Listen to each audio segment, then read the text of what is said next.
君上，什么事？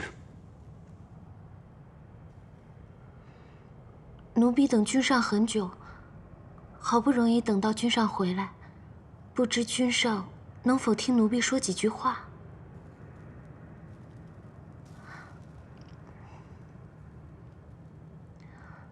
当初妙清因为救了小天孙，因此侍奉了君上几日饮食起居，这算是妙清的福分了。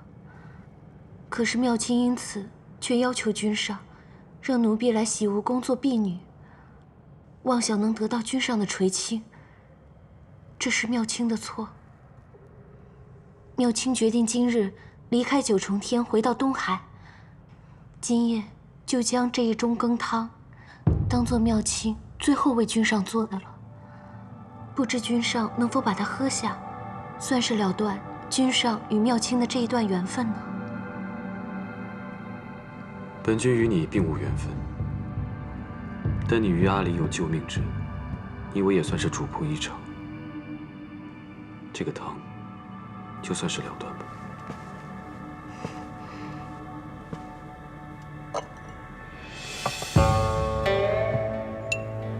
不必了。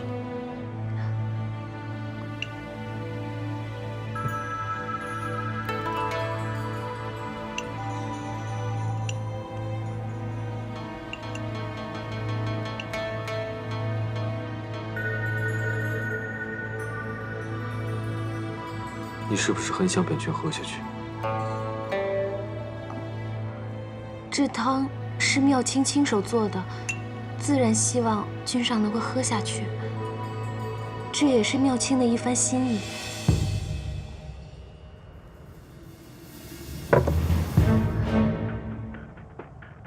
君上为何？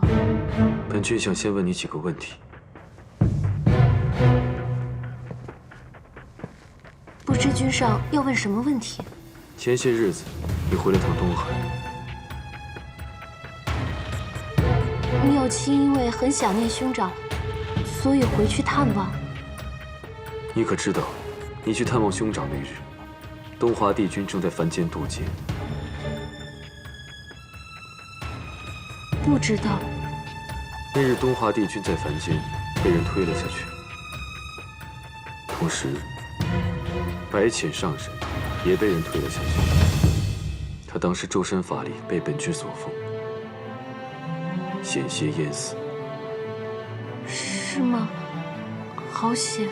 是好险。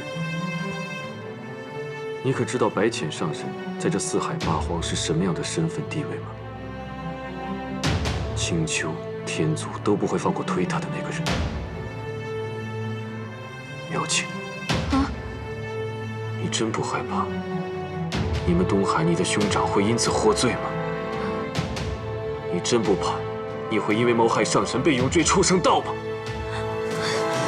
妙清一时糊涂，求君上恕罪。若不是你对阿离有救命之恩，你真以为你能活到今日吗？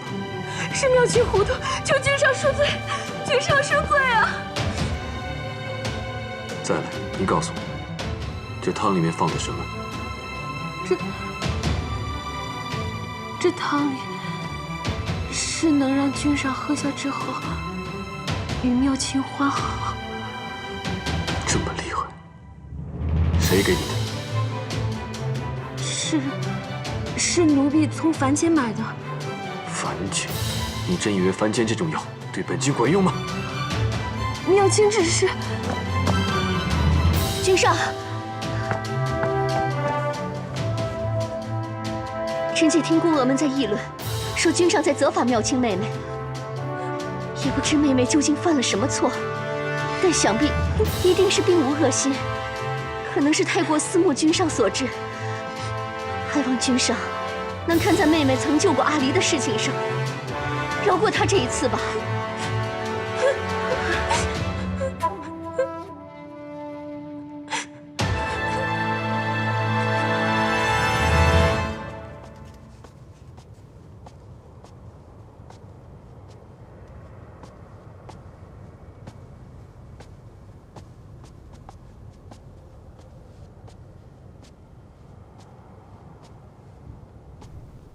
此处竟无人守着吗？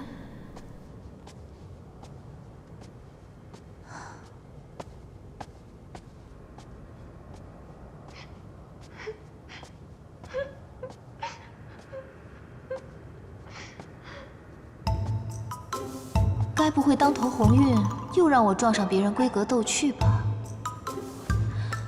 夜华虽冷漠沉稳些，到底血气方刚。这天上的一众仙娥又都生得不错，他夜里对着一案的枯燥公文，定然十分烦闷。晃一抬头，见着一位眉目似画的小仙娥在一旁红袖添香，自然是要云雨一番。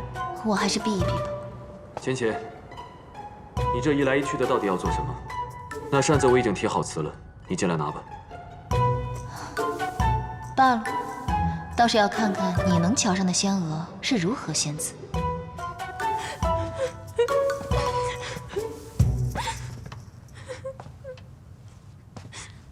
那这是唱的哪一出啊？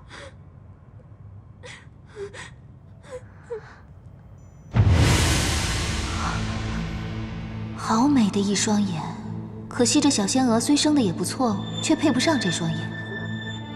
你这双眼睛，生的倒是不错。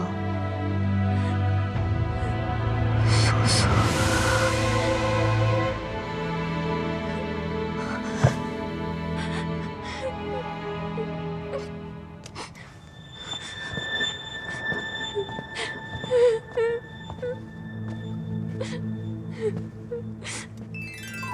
妙清公主，本君这洗梧宫实在腾不出任何位置来容你了。明日一早，你便回东海。只要你不再做什么出格的事，本君对过去既往不咎，也算是还上阿离的救命恩情。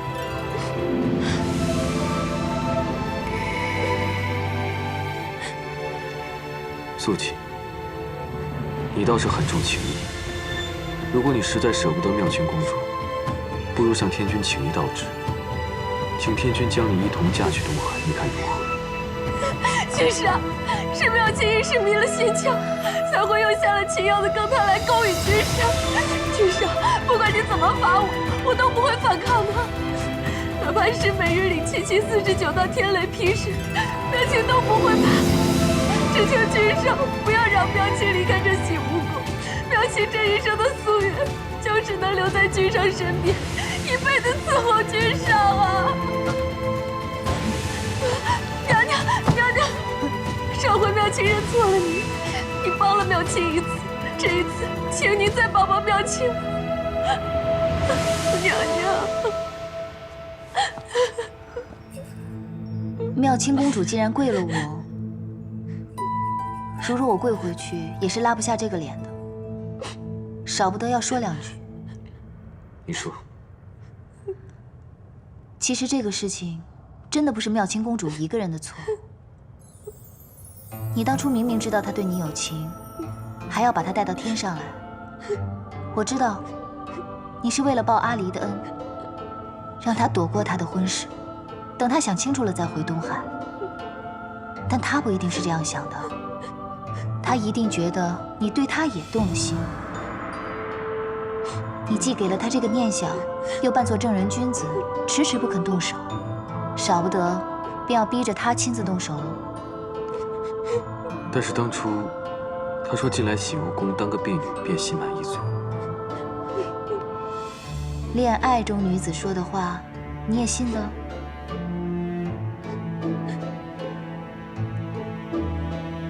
听老身一句话，还是尽快回东海吧。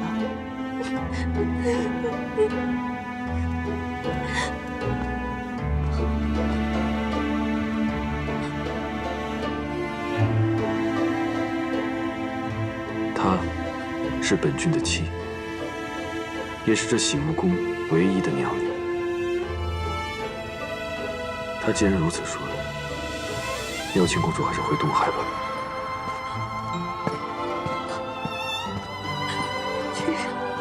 君上，君上！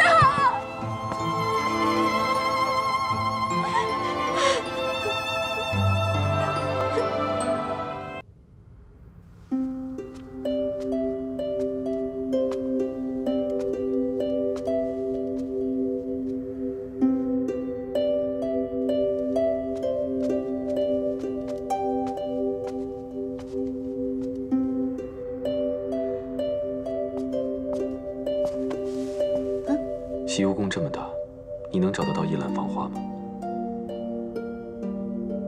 应该还是找得到吧。我送你。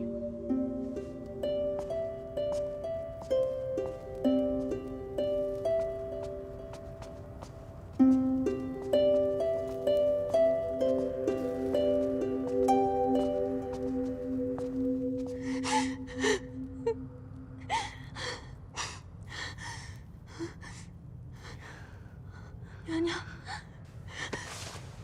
娘娘，求娘娘救救君上，都是娘娘让妙清这么做的呀！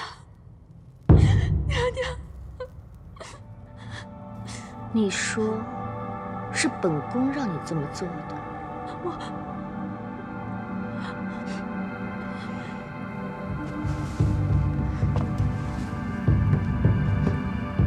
妙清。本宫怜惜你对君上一片痴心，你竟要借此陷我于不义。娘娘，妙清不是这个意思。本宫真是错看了你。娘娘，刚刚妙清口不择言，求娘娘恕罪。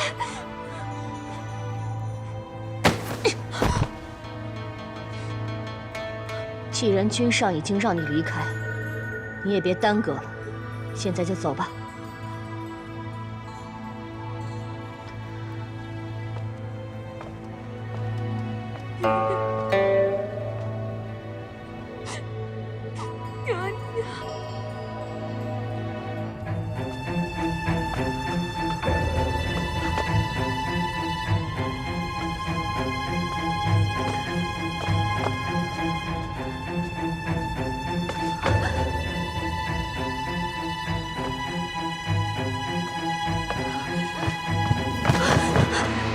娘娘，你没事吧？娘娘，还顺利吗？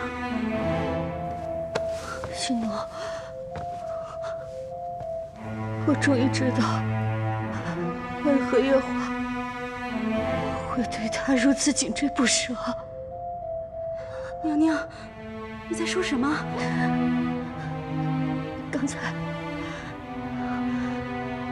我刚才看到了青丘白浅。你可知道他长得像谁？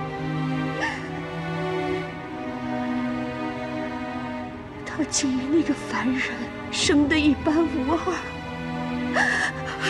娘娘，你在说什么啊？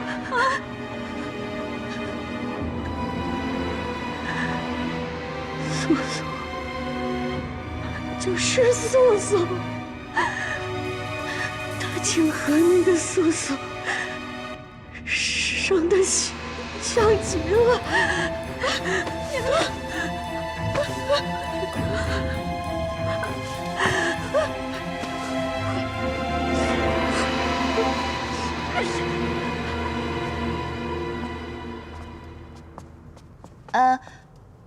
送到这里，剩下的路我就认得了。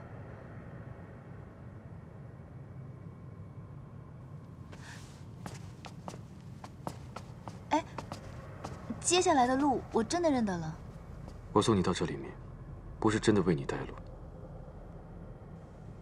我是想问你，你为什么让那个公主回东海？不是你也希望她回东海吗？只是因为如此吗？你这样问我，我倒不知该怎么答你了。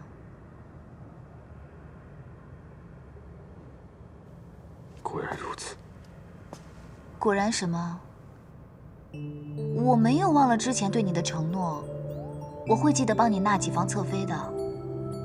只是，既然你不喜欢这公主，那便让她回东海就是了。说起来，这公主心机确实沉了些，今日能对你下情药，改日不知道会做出什么惊天动地的事情来。这后宫还是清静点的好，你说呢？我原本就不该问你这话，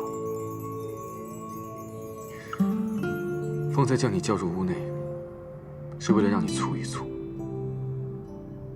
却未想到你由始至终只是在看热闹。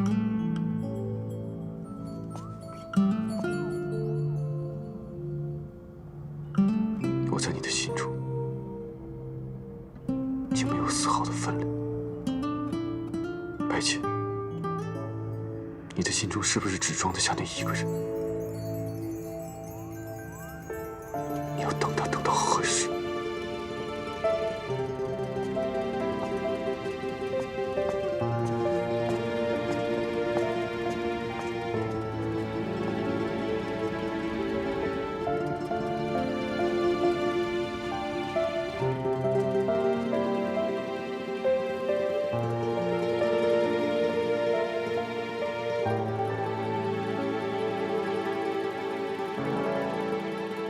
我在你的心中已经没有丝毫的分量。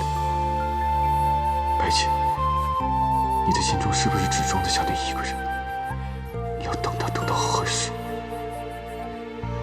明明之前困意汹涌，如今躺在这软乎乎的云被里头，倒睡不着了。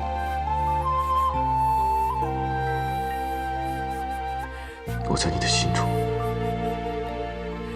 已经没有丝毫的分量。白浅，你的心中是不是只装得下那一个人？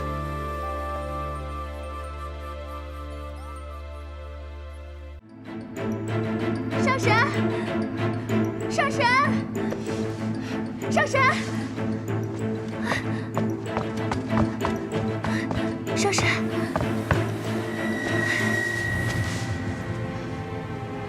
上神昨日说小殿下3更便会醒来。如今已过了3更，小殿下却仍没有醒来的征兆，反倒是小脸越来越红。奴婢急得很，也没有别的法子，才来惊动上神的。耿贤的小娃娃喝了果酒，确实睡到3更便能醒过来。看来我是高估了阿离了。照他这势头，大概要睡到明天早上了。不过你看他这小脸红扑扑的，说明酒意正发出来了，你不必担心。你该不会自打昨日抱了团子，到现在眼睛都没合一下吧？放心吧，我等下渡他些仙气，保证明天起来又是一个活蹦乱跳的团子。不过这小娃娃喝了酒，第2日最好喝些煮得糊糊的粥。你先下去歇息吧，养足精神，明早多些粥来。但小殿下若是扰了上神的安歇，你看他现在睡成这个样子，就算是将他团成一团，滚到庆云殿，他也未必醒得过来，如何饶得了我？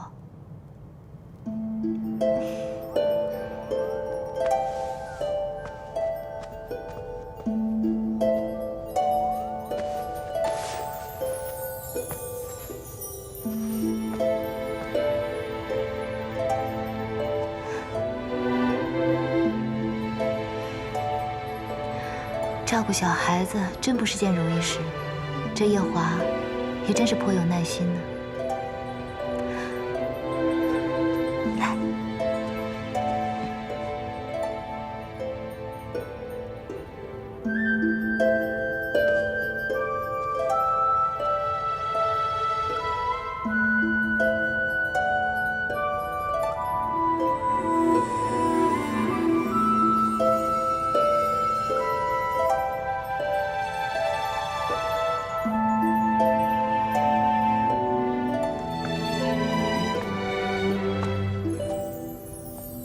小殿下还未醒过来。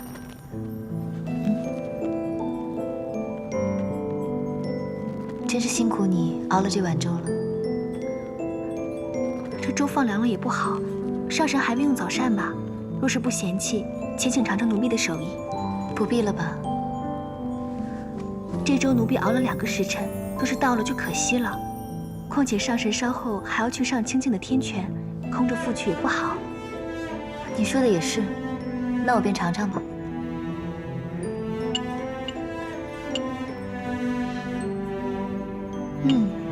果真是好手艺。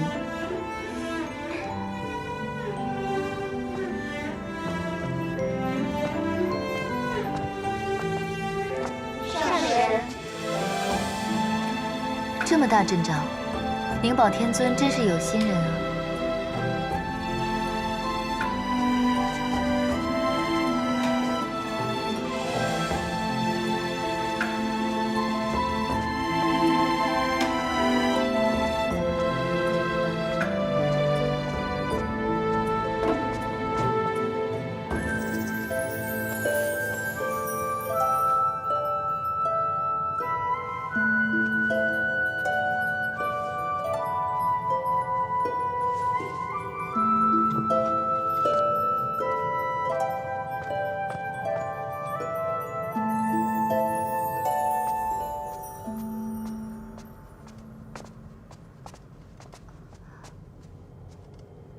娘娘，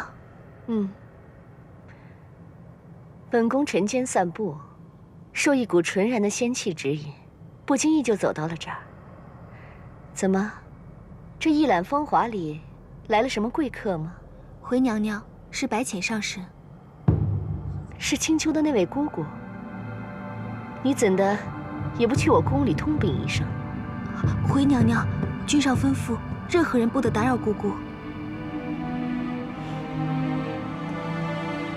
不用怕，本宫明白你是个老实人，只是你不懂，本宫是这洗梧宫唯一的侧妃，而姑姑她又是未来的太子妃，这于情于理，本宫都应该去拜见才是。娘娘，君上吩咐过，任何人不得靠近一览芳华。只是今日青丘的这位姑姑来了，作为晚辈，我不去行礼问安，这岂不是会坏了我们天宫的礼数？况且我也许久没有见过小殿下了，恰好去看看。可上神已经去上清境了，小殿下也还歇着，娘娘就别进去了。上清境？灵宝天尊的上清境，不是已经关闭许久，竟重新开了吗？君上说上神在异界大战一场，受了伤，这才去天泉疗伤。是吗？那本宫更要替君上好好招待这位上神了。那晚些时候本宫再来。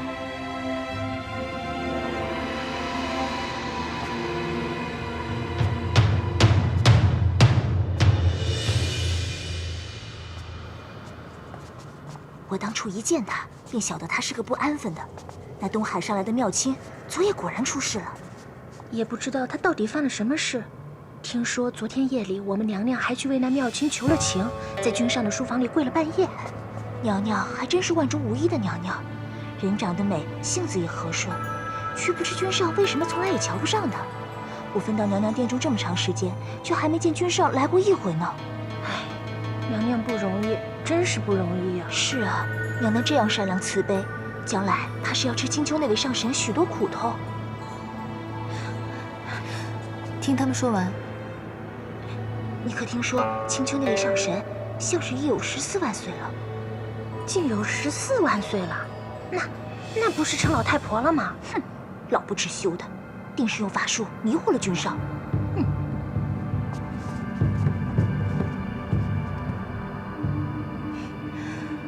我依稀记着，这天宫里有一道规矩，是不得妄议上神，是不是啊？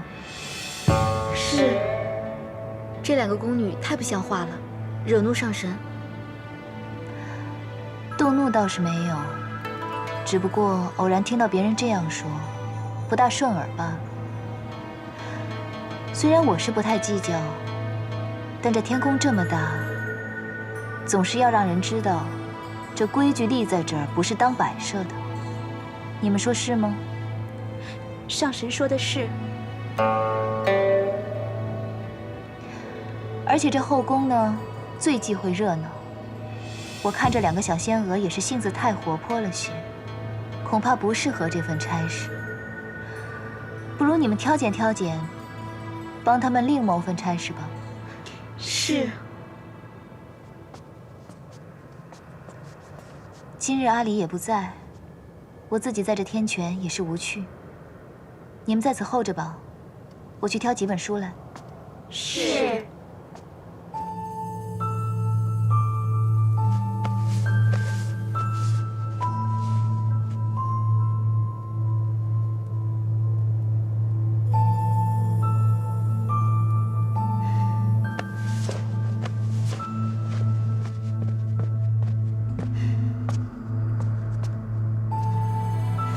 你是不是给阿离喝酒了？他从昨天下午睡到现在都没醒，到底怎么回事？我不过昨天多喂了他2壶果酒，让他醉了个酒罢了。他睡到现在都没醒，你怎么不通报我一声？为什么不找药王来给他看一下？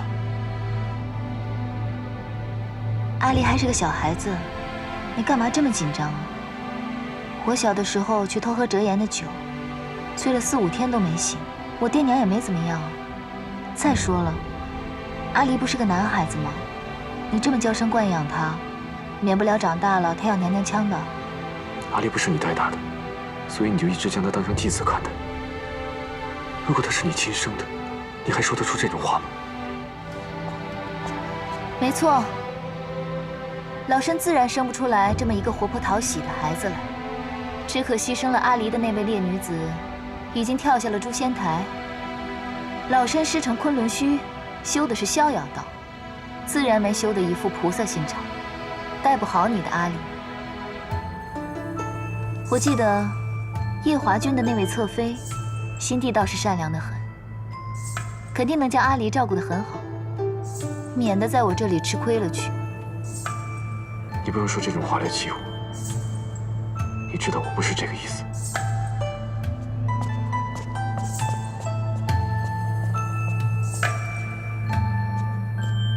一大早就被2个天族的奴婢编排也就罢了，回来还要被天族的太子教训。我来此处是养伤的，又不是受气的。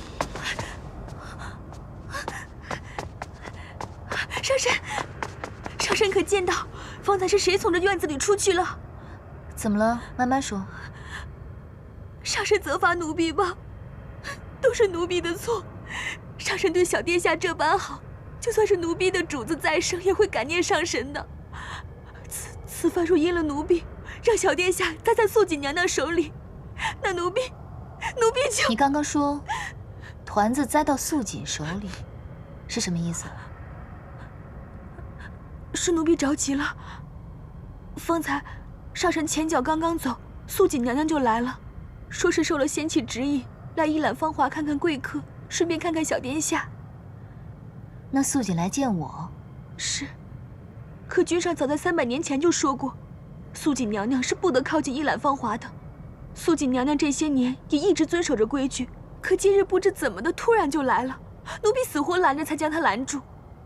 没想到我刚去后院打水，回来就发现小殿下不见了。你先别担心了，抱走团子的是夜华，跟那素锦没什么干系。上神说的可是真的？我骗你做什么？若真是那素锦把团子抱走了，我早就去抢回来了，还留在这安慰你吗？那便好，那便好。不过话说回来，看你如此提防素锦，这素锦可是与团子他亲娘跳下诛仙台这件事情有什么干系吗？天君明令了，任何人不得提起此事。当年知道这件事的仙娥，都被派去各仙山，不在天宫了。好了，你不必说了，我也懂了。他们现在在哪儿？你便带我去看看吧。若团子无碍，我便将她抱回来。是。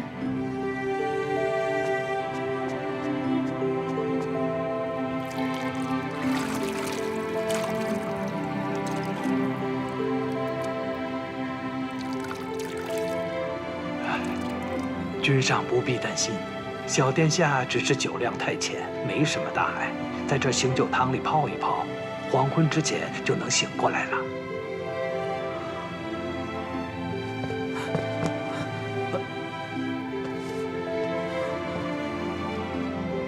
阿离怎么了？回三殿下，小殿下就是酒量太浅，多喝了2口。啊？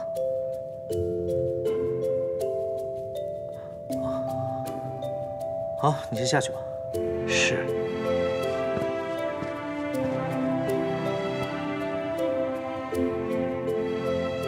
哎，方才有人跟我说，你火急火燎抱着阿离从一览芳华冲出来，我还以为小阿离出什么事儿了呢，让你如此忧心。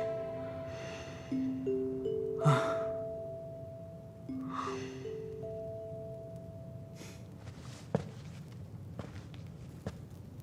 我以为你把白浅带到天上来，也算好事将近，会心情愉悦呢。可看你这脸色，也没好到哪儿去啊。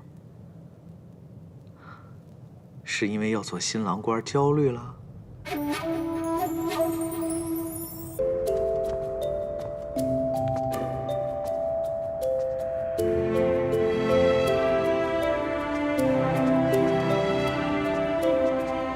上神，团子如何了？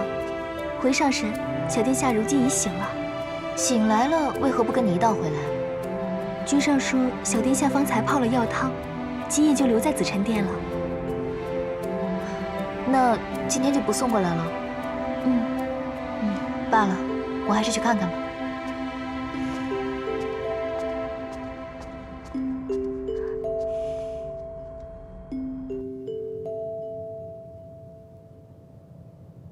说什么青丘女帝，还未嫁人的女人都不懂得学会照顾孩子。阿离才这么小的年纪，就为了这么多的酒，睡了一日一夜，都不觉得内疚。若是以后嫁入洗梧宫，怕阿离是没有这样的好日子过了。青丘的人大多善吃酒，他并非有意而为。是啊，我娘亲她就是觉得我爱喝，就宠着我，让我多喝了几口罢了。还娘亲呢？谁教的？白浅上神？她就是娘亲，是父亲画上的那个娘亲。画上的？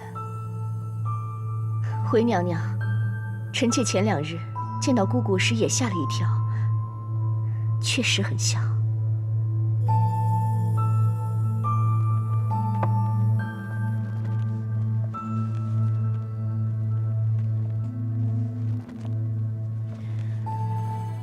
总想让你忘了300年前的事情。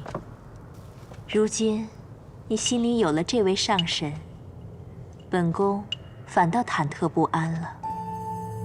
夜华，你告诉娘，你是心里真有这位青丘白浅，还是把他当做那个凡人了？母妃多虑了。夜华的妻子，便是天君赐婚的白浅，儿臣从未把她当作别人。那就好，那就好。你作为侧妃，于情于理都应该拜见一下这位上神。臣妾今日便去了。不巧，姑姑她去了上清境天泉，明日一早，臣妾便再去一趟。好。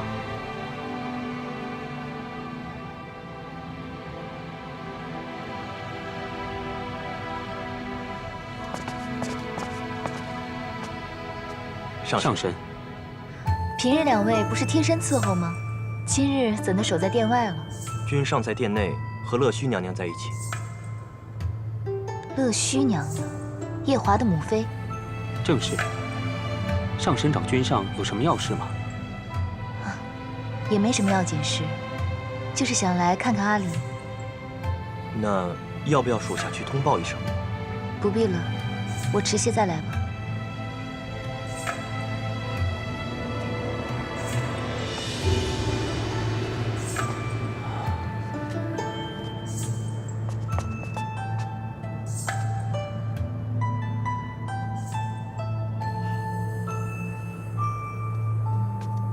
母妃您真是，总是取笑臣妾。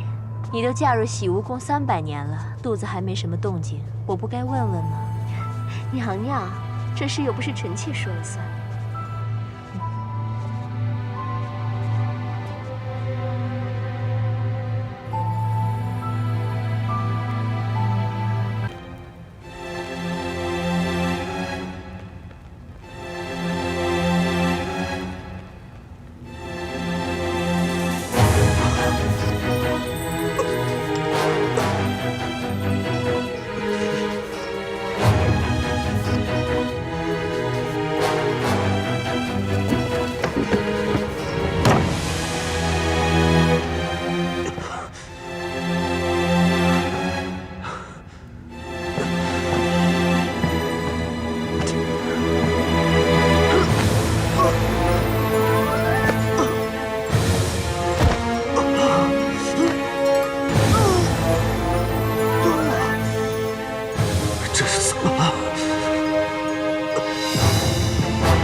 好久没有梦到弱水河一战了，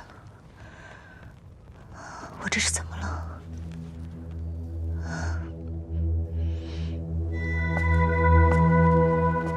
我还是不敢相信，墨渊他真的回来了。珍珍，你先在这里守着，我去将小舞带过来。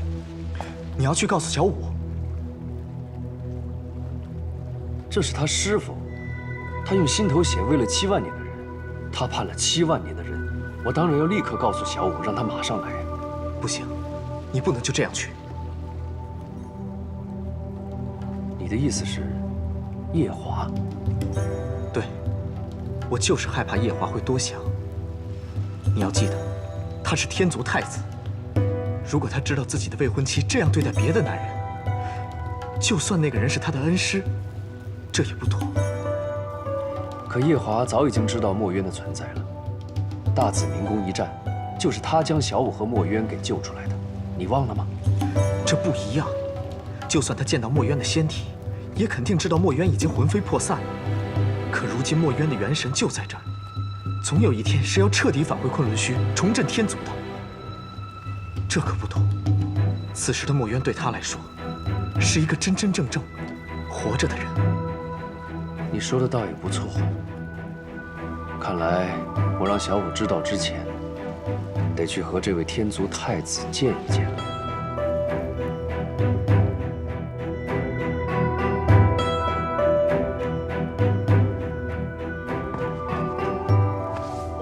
君上，君上为何今天脸色如此难看？无妨，何事？哦，折颜上神来了。折颜。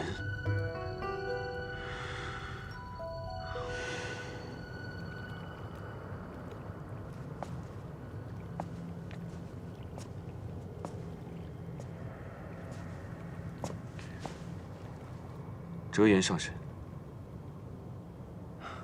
太子殿下，不知上神前来所为何事？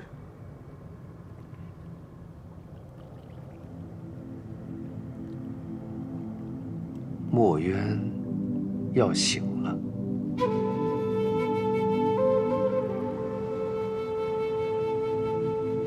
是吗？太子殿下难道就没什么想说的吗？没有，只是不知道什么时候能够醒。他如今借了西海大皇子的身体，正在慢慢的恢复元神。照眼下估计来看，大概还要7、8千年左右才能真正的回归到仙身。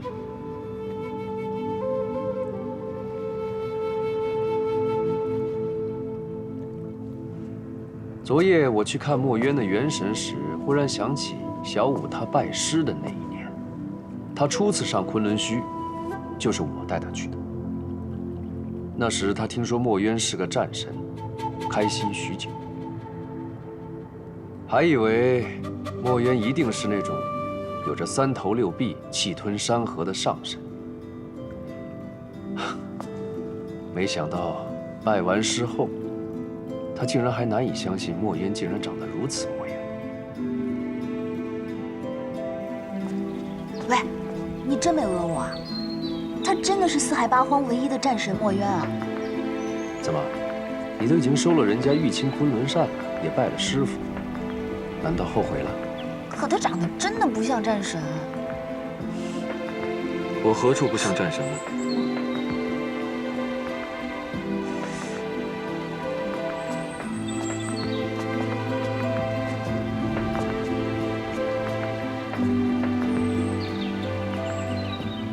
师傅，你生得如此秀气，像极了戏折子上那种与凡间小姐在后花园私会的小白脸，如何提得起轩辕剑呢？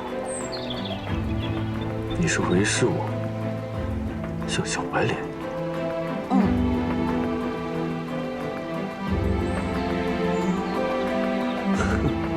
墨渊呐，墨渊，我这次真的送了你一个好徒弟，日后你可有的生了。哼。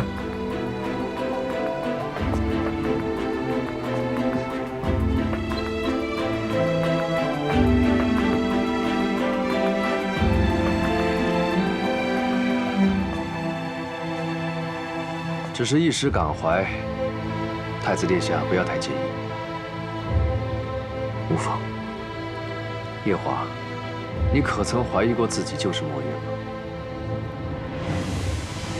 没有。但我真的认错过，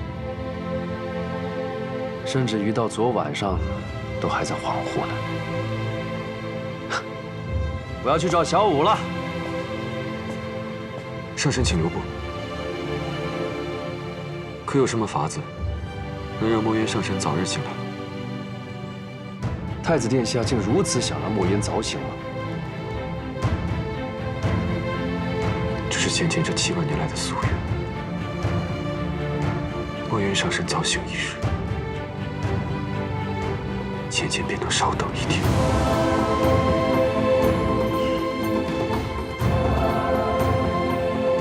好，那我就坦白告诉你，如果想让墨渊早醒的话，首先我需要结魄灯。结魄灯。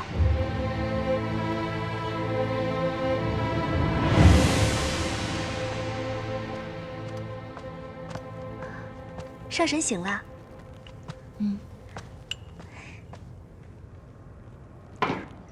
你先洗把脸，我这就去为你准备早膳。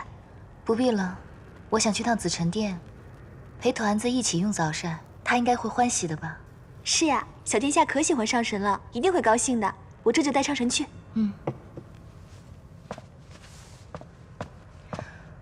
罢了，我还是去上清境吧。上神怎的不去陪小殿下了？毕竟不是自己亲生的，稍有怠慢又要被人批评，还是避避嫌吧。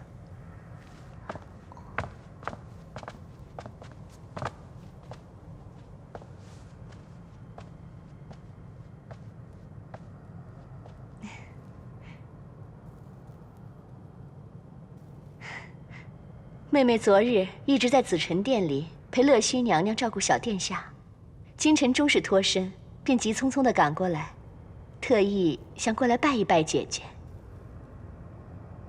你既然这么急着来拜我，为何昨日初见时不拜，现在才拜？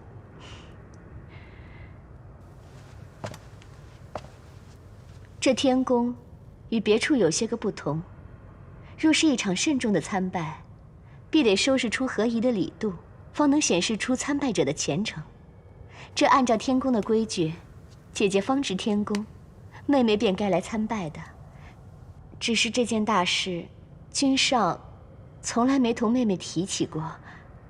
是以昨日初见，竟没能认出姐姐来，殿前失仪，倒让姐姐笑话了。此番妹妹来的这样迟，先给姐姐赔不是了。却是我初来乍到，不懂你们这天宫的规矩。听你这样说起来，倒还挺有趣的。那你便依着这规矩来拜我吧。方才妹妹已经拜过了呀。拜过了？你这拜也太平易近人了。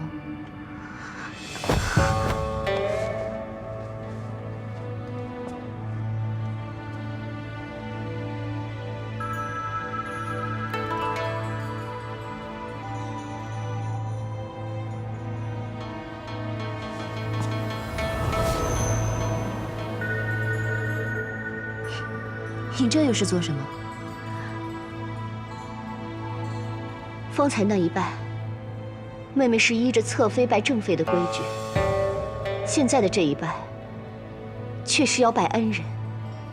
姐姐这几个月来对阿离的照拂，妹妹实在是感激不尽。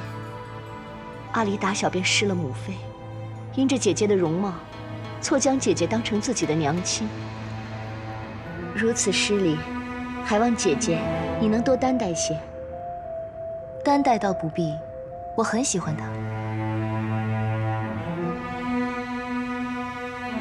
君上对阿离的母妃用情很深。当年阿离的母妃跳诛仙台，君上便跟着一同跳了下去。被折颜上神救回时，在紫宸殿一躺就是60多年。姐姐，你看，这一篮放华丽满院的桃花，就是君上为了纪念阿离的母妃所种下的。君上这200多年来，没有一时是愉悦的。姐姐，你既然同阿离的母妃长得像，妹妹觉得这实在是个缘分。方才的这一拜，也是盼着姐姐你能够早日同君上成婚，以慰藉君上那颗已经死了一半的心。这侧妃倒真是机灵得很。这是要说我青丘白浅能得夜华如此倾心相待，只是因为和阿离娘亲长得很像。亏得我在凡界游荡时瞧了许多这样桥段的戏本子，方能入木3分地领会他这个话背后的意义。你既和我推心置腹地说了这么许多，我也应当同你讲几句心里话。姐姐请说。素锦，你心里所求的东西，并不是人人都想要的。做神仙，还是不要太聪明的好。姐姐说的话，妹妹听不太懂。听不懂是吧？听不懂的话，回去闭门思过几日，自然便懂了。是。先别急着起来，我还有几句话要提点你。我这个人呢，一向受四海八荒众仙朝拜，依的是我们青丘的礼。你若说要来正经的拜我一拜，需提前3日沐浴更衣，吃斋焚香，3日后方可向我行3跪9叩之礼。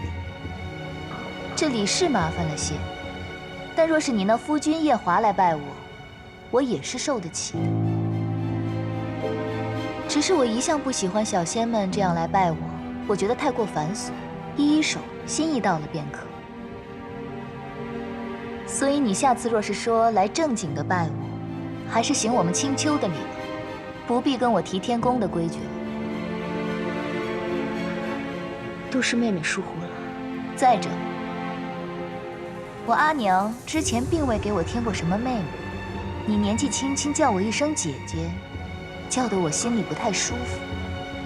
所以，你还是跟着规矩，叫我一声上神吧。上神，你退下吧。是。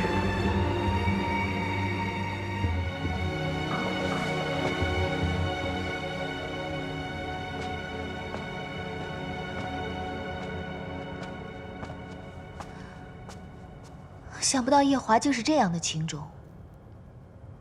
当初他应该是爱团子娘爱得深切，若我推断的没错，团子娘应该是被这素锦逼得跳了诛仙台吧。以夜华的性子，怎么没将这素锦给劈了？上神料得不错，是劈过一回。你说什么？那时君上方醒过来，身上不济且万念俱灰，没有一丝活气息，整日只一个人关在殿中，连小殿下也不理。可不过2个月，天君便令一顶轿子将素锦娘娘抬进洗污宫。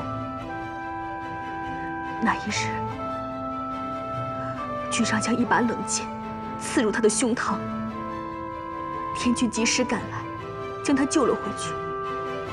后来，他由天君保着，成功入了洗污宫。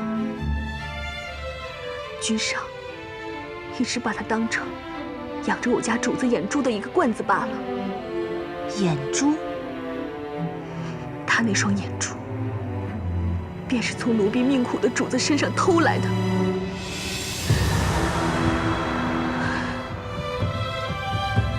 乐须娘娘说，君上以为将自己的心思瞒住，让9重天的人以为他不在意我家主子，便能保住我家主子的命。可他的心思瞒住了天上诸位神仙，也让我家主子心灰意冷，以为君上当真嫌弃了他，却没瞒过天君。究还是要了主子的一条命。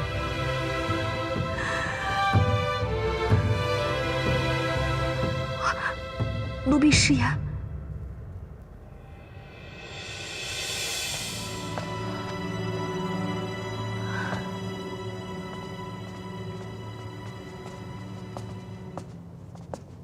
哲言，刚刚那个侧妃是不是看到了你，所以才行如此大礼？很多年没见你使小性子了，啊！今日我来听这墙角，却听得很有收获。你四哥常常埋怨我当初不应该送你去昆仑虚，送错了，说你不过就是学个艺，怎么学得整个人不太灵光了，完全没有当初他带你时的天真活泼了。我已经14万岁了。要什么天真活泼？不过呢，夜华这侧妃确实不大合我意。我一向偏爱小仙机警灵敏，但机警灵敏过了头，在我面前自作聪明，我就不大喜欢了。你此番前来，不会只是为了听我的墙角吧？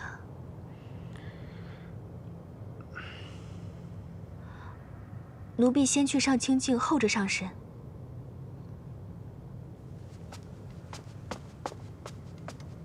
哲言，300年前你就是这副神情，告诉我，师父兴许要回来了。当初我就空欢喜一场，如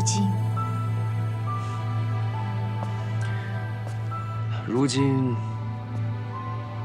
我告诉你，墨渊真的要回来了。你也不急吗？你当真不是在骗我？丫头，这次绝对不是骗你的。前些日子，我跟珍珍去了趟西海，办了一趟事情，在那里遇到了西海大皇子。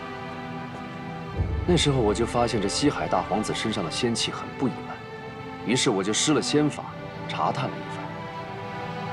结果查探下来，竟被我发现他是2个人。醒着的那个是他自己，睡着的另一个如何？另一个便是你师父墨渊。你怎么知道的？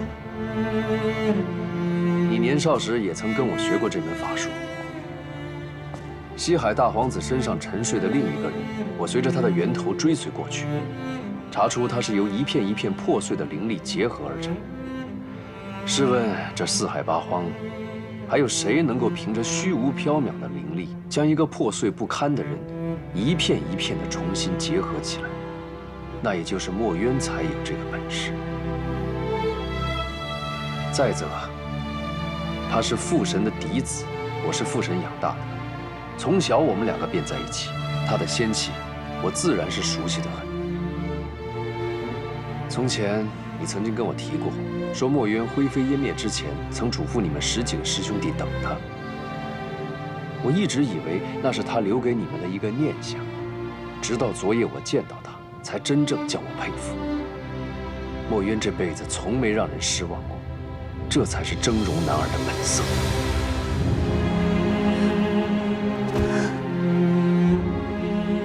师父，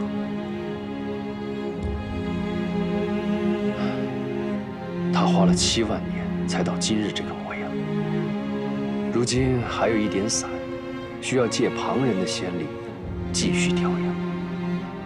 想必也是因为如此，墨渊才沉睡在西海大皇子的身体里，借以调养。只是不知，那西海大皇子可担得起师父？这西海大皇子的身体只不过普通尔尔，他一身的仙力，除了要供自己修养，还要来分散调养墨渊。日子久了，渐渐就把身体拖弱了。墨渊如果真的要醒来的话，恐怕还要7、8千年。只是，这师父为何要挑大皇子？墨渊选择西海大皇子，自然有他的道理。我还记得这西海大皇子年幼时曾经欠下墨渊一个恩情，此番就当是他报恩吧。何况这西海二皇子本来就是你大师兄，就当他哥哥替弟弟报了师恩。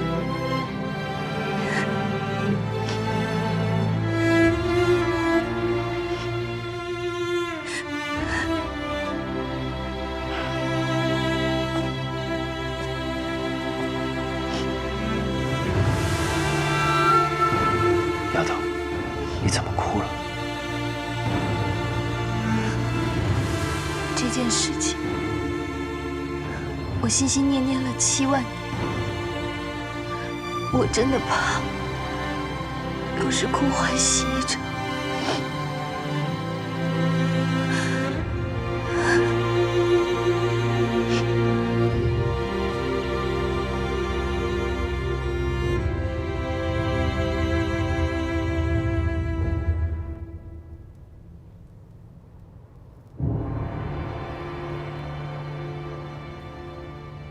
方才你恨不得捏朵云彩，立即奔向西海，怎么眼下又如此磨蹭呢？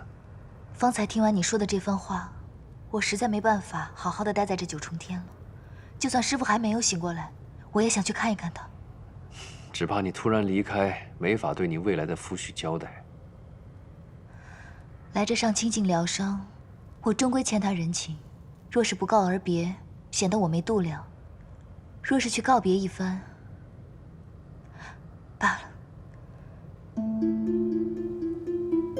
夜华君，多谢这几日的招待。芊芊，你真的要离开我了吗？上神留下这一封信就走了。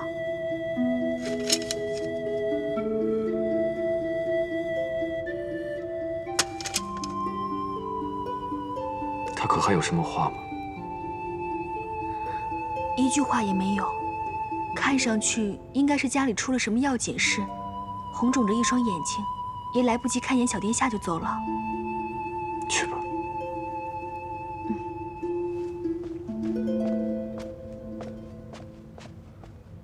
他不是刚来吗？怎么忽然又走了？有件事，他会请求去处理。哦，那你心情无碍吧？我在这里候了一盏茶的时间，等你帮我解决一件棘手的事。究竟什么事能让三叔说出棘手2字？就你那表妹，知月公主现在正在父君的大殿里折腾，哭着喊着要下凡去与帝君一道受戒，能管住她的，只有天族太子夜华君你了。